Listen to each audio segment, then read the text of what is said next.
नमस्कार, ये है रेडियो हिंदुस्तान और आप सुन रहे हैं पारिजात को। रेडियो कविता में प्रस्तुत है कविता कुमार विश्वास जी का कुत्ता शैडो और एक कुत्ती कविता। इस कविता के लिखने वाले हैं मनमीत सोनी। कुमार विश्वास जी, मैंने आपका घर यूट्यूब पर देखा। आपने अपने घर अपने प्यारे कुत्ते शैडो की याद में बनवाई है बस्तर के कलाकार से लकड़ी की प्रतिमा। होना तो ये चाहिए था कि मैं आपकी शान और शौकत देखकर जलन से भर जाता, लेकिन मैं उन लोगों की याद में डूब गया जिनका मेरे पास नाखून तक नहीं है। मैं साहिर लुधियानवी की तरह ताजमहल को देखकर यह कहने वालों में नहीं हूँ, एक शहंशाह ने बनवा के हंसी ताजमहल हम गरीबों की मोहब्बत का उड़ाया है मजाक। शाहजहां बनवा सकता था ताजमहल, कुमार विश्वास बनवा सकते हैं शैडो की प्रतिभा, लेकिन मनमीतों के पास अभी भी नहीं है यह गुंजाइश कि स्वर्गीय दादा धर्मचंद सोनी की याद में बनवा सके एक प्याऊ तक। कि पुड़ी पर आज भी बुर्जुआओं का कब्जा है।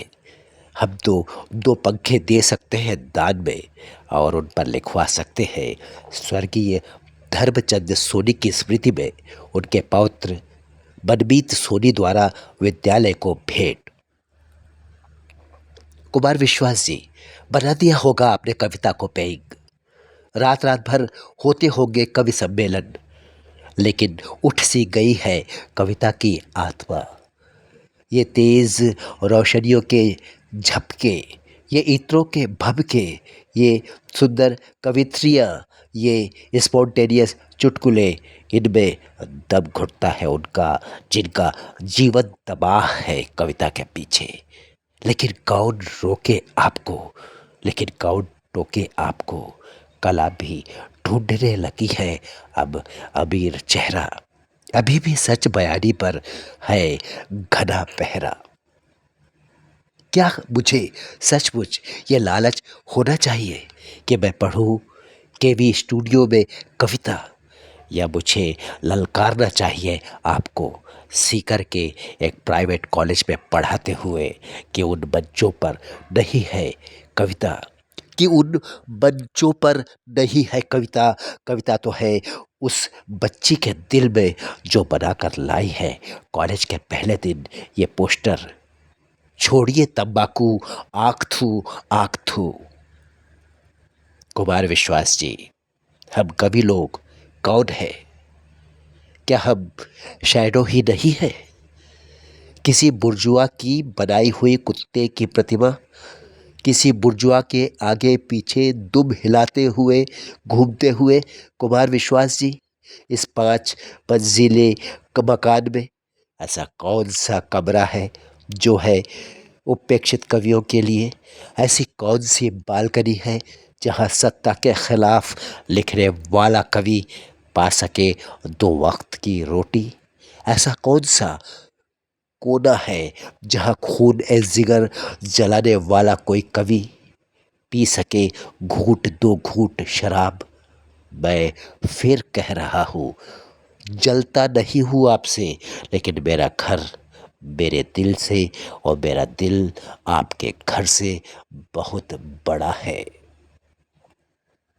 ये शेडो नाम का कुत्ता अभी कई दिनों तक मेरे सपनों में आएगा। ये मुझे याद दिलाएगा कि कुत्ता बना दिया है इस व्यवस्था ने हमको, सरकार से नहीं, इस पूरे समाज से संबोधित पैसे नहीं, एक ऊंचाई मांगता हूँ दुनिया से। एक आवारा मसीहा है मेरे भीतर जो सच की सूली पर शहीद होने को है मजबूर, जो सच की सूली पर शहीद होने को है आतुर। एक ब्रह्म राक्षस है जो मेरी आत्मा को हंट करता है, कोई है जो चक्कर काटता है लगातार लगातार। मेरे घर के अंधेरे कमरे में एक बादल है जो घिरता है ठीक मेरे सर के ऊपर, बरसता नहीं लेकिन एक देवी है कहीं जिसे मैं चढ़ा देना चाहता हूँ अपने राजीव लोचन। बाहर आओ, बाहर आओ कवि, अपने घर से बाहर आओ।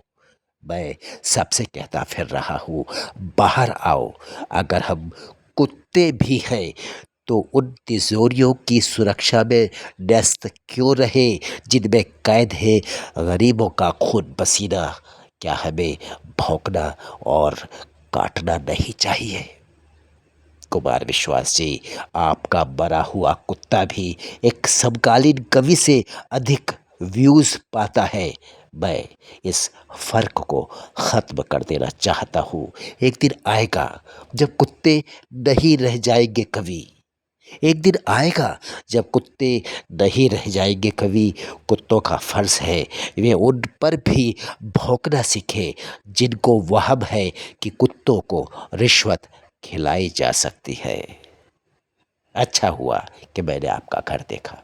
अच्छा हुआ कि मैंने देखी शायरों की प्रतिभा। अच्छा हुआ कि मुझे मालूम हुआ कुत्ता पालना तो दूर, कुत्ते की प्रतिभा का बजट भी नहीं है मेरे पास। अच्छा हुआ कि ये संकल्प हुआ मजबूत। कुत्ता नहीं बनना है, और बनना है तो भौंकने और काटने वाला कुत्ता बनना है। काश मैं इस व्यवस्था के कुछ कबीलों को काट सकूं और वे पानी देखकर डरने लगे और आखिर में सड़कर डूब मरे चुल्लू भर पानी में। फिर मिलेंगे आपसे रेडियो हिंदुस्तान में। रेडियो कविता आपका स्वागत करेगी हमेशा की तरह। अभी दीजिए इजाज़त, फिर मिलते हैं। नमस्कार।